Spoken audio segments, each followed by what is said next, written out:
As an American, sometimes it's a little strange talking about kings and queens because I think it's built into our American blood, our American sensibility to somewhat reject that because we're a country born out of a revolution, right? We consciously rejected a king.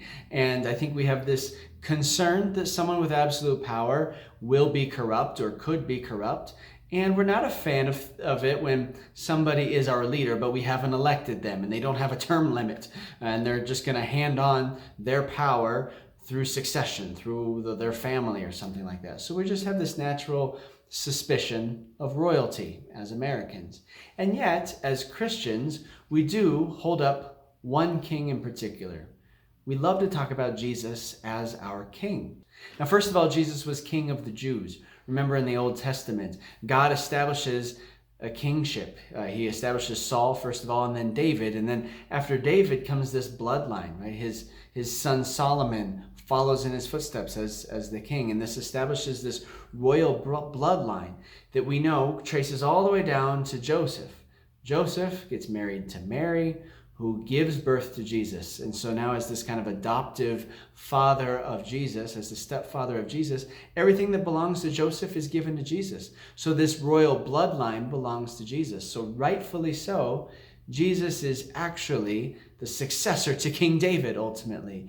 He is rightfully the king of the Jews. But as Christians, we'd also say, yeah, but he's also the king of the universe because he's fully human and he's fully divine. In his divinity, all things have been created through him. All things were made through him. He is the Lord of the universe. And he's so different from worldly kings. He's not about corruption. He's not about power. He's not a king who likes to wear a gold crown on his head. He wears a crown of thorns on his head. He's not a king who sits on his royal throne and sends people off to go do his will arbitrarily, whatever that might be. No, he's a king who humbly lowers himself to our level. He sits on the plain, he sits on the mountain, he sits in the boat, and he teaches us how to live and how to love God.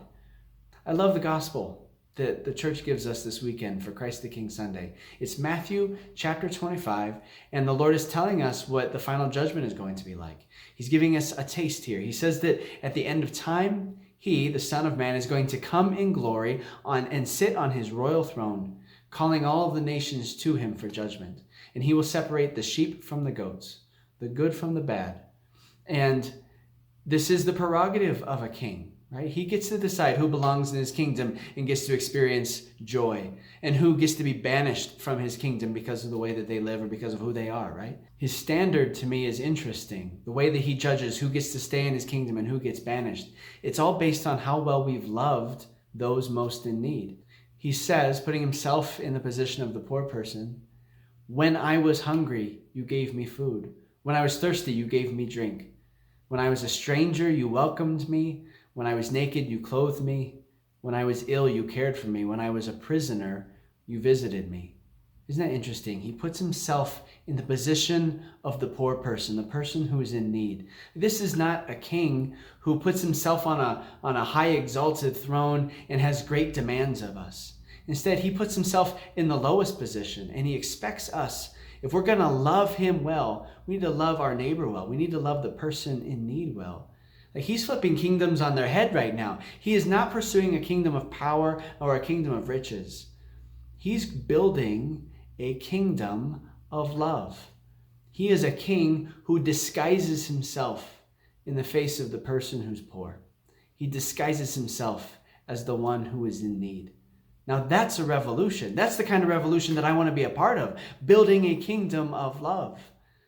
So today, Jesus invites us to be the sheep and not the goats, to build that kingdom of love and not be one who rejects the poor, that rejects the one who's in need, because when we do that, we're rejecting the Lord himself.